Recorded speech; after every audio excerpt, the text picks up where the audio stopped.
আসসালামু আলাইকুম। আজকের এই ভিডিওতে আমরা মা-বাবার হক আদায়ে সন্তানের যা করণীয় তা নিয়ে বিস্তারিত আলোচনা করব। সন্তান মা-বাবার অস্তিত্বের অংশ।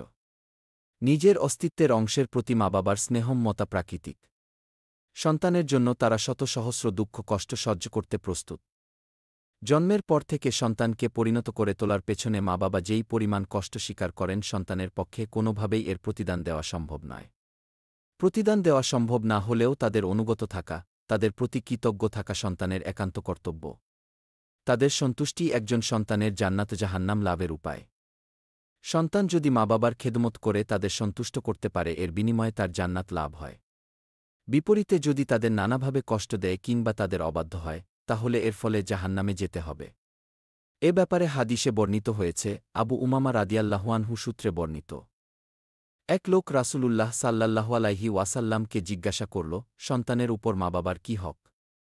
রাসূলুল্লাহ সাল্লাল্লাহু আলাইহি ওয়াসাল্লাম বললেন, মা-বাবা হয়তো তোমার জন্য জান্নাত কিংবা জাহান্নাম। ইবনে মাজাহ। তাই মা-বাবার সঙ্গে ভালো ব্যবহার ও তাদের সেবার মাধ্যমে আল্লাহর সন্তুষ্টি অর্জন করতে হবে।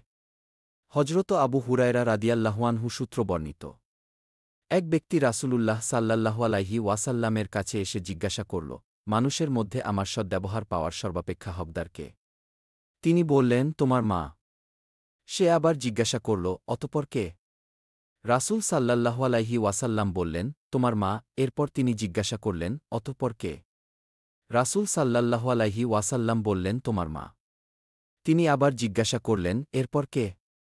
রাসূলুল্লাহ সাল্লাল্লাহু আলাইহি ওয়াসাল্লাম বললেন, তোমার বাবা। মুসলিম। এখানে রাসূল সাল্লাল্লাহু আলাইহি ওয়াসাল্লাম মা-বাবার মধ্যেও সর্বাগ্রে রেখেছেন মায়ের হক। মা-বাবার হক আদায়ে সন্তানের কয়েকটি করণীয় এখানে তুলে ধরা হল। জীবিত মা-বাবার হক আদায়ে সন্তানের করণীয়। ১. মা-বাবার প্রতি শ্রদ্ধা নিবেদন করা। ২. তাদের প্রতি মুহাব্বত ও ভালোবাসা রাখা। ৩. তাদের অনুগত হওয়া। ৪. তাদের সেবাযত্ন করা। ৫. তাদের প্রয়োজন পূরণ করা।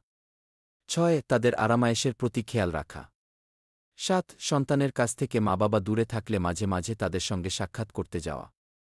মা-বাবা মারা গেলে তাদের জন্য সন্তানের ৭টি হক আছে। ১. মা-বাবার জন্য মাগফিরাতের দোয়া করা। ২. নেক কাজ করে তাদের রুহের জন্য সওয়াব পাঠানো। ৩. মা-বাবা আত্মীয়স্বজন ও বন্ধুবান্ধবদের সম্মান করা। ৪. তাদের বন্ধুবান্ধব ও আত্মীয়স্বজনদের সাহায্য সহযোগিতা করা। ৫. তাদের ঋণ বা আমানত পরিশোধ করা। ৬. তাদের বৈধ অসিয়ত পূরণ করা। ৭. মাঝে মধ্যে তাদের কবর জিয়ারত করা। সূরা বনী ইসরাইল। মা-বাবার অসন্তুষ্টি সন্তানের জীবনে যে ক্ষতি বয়ে আনে। মা-বাবা শত কষ্টযাতনা সহ্য করে সন্তানকে তিলে তিলে গড়ে তোলেন। পৃথিবীতে নির্মোহ ভালোবাসার যত উদাহরণ দৃষ্টান্ত সব সন্তান পিতামাতার সম্পর্ককেই জড়িয়ে। এ ভালোবাসায় কোনো খাত থাকে না। ইসলামে মা-বাবার সম্মান সব কিছুর ওপরে। সন্তানের জীবনে মা-বাবার রাগসন্তুষ্টি অসন্তুষ্টির প্রতি বিশেষ গুরুত্ব দেওয়া হয়েছে ইসলামে। বর্তমান সময়ে মা-বাবার অবাধ্যতা ও তাদের প্রতি সন্তানের দুর্ব্যবহার ও খারাপ আচরণের পরিমাণ ব্যাপক হারে বেড়েছে। অথচ পবিত্র কোরআনে আল্লাহ বলেন, আমি মানুষকে তার মা-বাবার সঙ্গে সদাচরণের নির্দেশ দিয়েছি। তার মা কষ্টের পর কষ্ট ভোগ করে তাকে গর্ভধারণ করে। তার দুধ ছাড়ানো হয় ২ বছরে। সুতরাং আমার শুকরিয়া ও তোমার মা-বাবার শুকরিয়া আদায় করো। সূরা লোকমান। আল্লাহর রাসূল সাল্লাল্লাহু আলাইহি ওয়াসাল্লাম বলেন, মা-বাবাই হল তোমার জান্নাত এবং জাহান্নাম। সুনানে ইবনে মাজাহ। আল্লাহর ইবাদতের নির্দেশের পরপরই তিনি বলছেন, মা-বাবার সঙ্গে উত্তম ব্যবহার করবে। এর দ্বারাই বোঝা যায় মা-বাবার সঙ্গে সদাচরণের গুরুত্ব কত। হজরত আবদুল্লাহ ইবন উমর রাদিয়াল্লাহু আনহু বলেন, প্রতিপালকের সন্তুষ্টি পিতার সন্তুষ্টির মধ্যে এবং প্রতিপালকের অসন্তুষ্টি পিতার অসন্তুষ্টির মধ্যে নিহিত। যেভাবে মা-বাবার দোয়া সন্তানের কল্যাণে আসে, তেমনি তাদের বদদোয়াও তার অকল্যাণ ডেকে আনে। কোনো সন্তান তার মা-বাবার অবাধ্য হওয়ার কারণে মা-বাবা তাকে কোনো বদদোয়া বা অভিশাপ দিলে তা তার সমূহ অকল্যাণ বয়ে আনবে।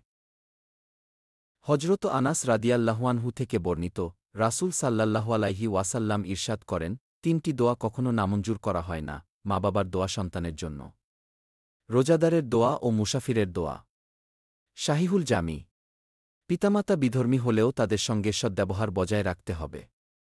হাদিসে বর্ণিত হয়েছে, আসমা বিনতে আবু বকর রাদিয়াল্লাহু বলেন, কুরাইশদের সঙ্গে সন্ধির দিনে আমার মা মুশরিক অবস্থায় আমার কাছে এলেন।